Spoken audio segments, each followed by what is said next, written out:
ব্যালটে vote দিতে প্রবাসী voter নিবন্ধন ৫১,০০০ ছাড়ালো। বিস্তারিত সংবাদ। আসন্ন ত্রয়োদশ জাতীয় সংসদ নির্বাচন ও গণভোটে প্রথমবারের মতো বিদেশে অবস্থানরত প্রবাসী বাংলাদেশিরা পোস্টাল ব্যালটের মাধ্যমে ভোট প্রদান করবেন। নির্বাচন কমিশনের ইসি ওয়েবসাইটে প্রকাশিত পোস্টাল ভোটিং আপডেট তথ্য অনুযায়ী পোস্টাল ভোট বিডি অ্যাপের মাধ্যমে আজ বৃহস্পতিবার সকাল ১০টা পর্যন্ত মোট ৫১,৫৩৩ জন প্রবাসী ভোটার নিবন্ধন করেছেন। নিবন্ধনকারীদের মধ্যে ৪৩,৬৪৬ জন পুরুষ ভোটার, ৭,৮৮৭ জন নারী ভোটার। এদিকে অ্যাপের মাধ্যমে প্রবাসী ভোটারদের নিবন্ধন প্রক্রিয়া বিশ্বের সব দেশের জন্য উন্মুক্ত করে দিয়েছে ইসি।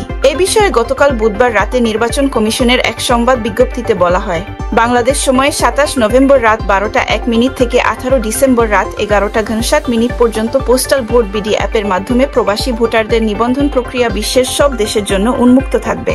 এ ব্যাপারে ইসি সচিবালয়ের সিনিয়র সচিব আক্তার আহমেদ বলেন, ১৮ নভেম্বর অ্যাপ উদ্বোধনের পর প্রবাসীদের ৮টি অঞ্চলে ভাগ করে প্রত্যেক অঞ্চলকে ৫ দিনের নির্দিষ্ট সময় বেঁধে দিয়ে নিবন্ধন করার ব্যবস্থা ছিল।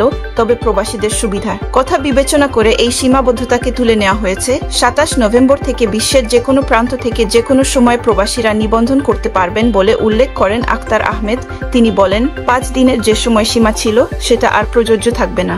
এখন আর কারো জন্য কোনো বাধা নেই। ইসি সচিবালয়ের সিনিয়র সচিব বলেন, বিদেশে বসবাসরত বাংলাদেশিদের ভোটদানের ব্যবস্থা দেশের নির্বাচনী ইতিহাসে একটি গুরুত্বপূর্ণ পদক্ষেপ। এছাড়া দেশের নির্বাচন প্রক্রিয়ায় অংশ নেওয়া সরকারি কর্মকর্তা, আইনি হেফাজতে থাকা ভোটার, নিজ ভোটার এলাকার বাইরে অবস্থানরত সরকারি চাকরিজীবীদের জন্য ইন কান্ট্রি পোস্টাল ভোটিং আইসিপিবি প্রক্রিয়া চালু করা হয়েছে, যা প্রায় ১০ লাখ ভোটারকে সুবিধা দিচ্ছে। পোস্টাল ব্যালটের মাধ্যমে ভোটদানের জন্য প্রবাসী ভোটারকে অবশ্যই সেই দেশের মোবাইল নম্বর ব্যবহার করতে হবে যেখান থেকে ভোট প্রদান করবেন।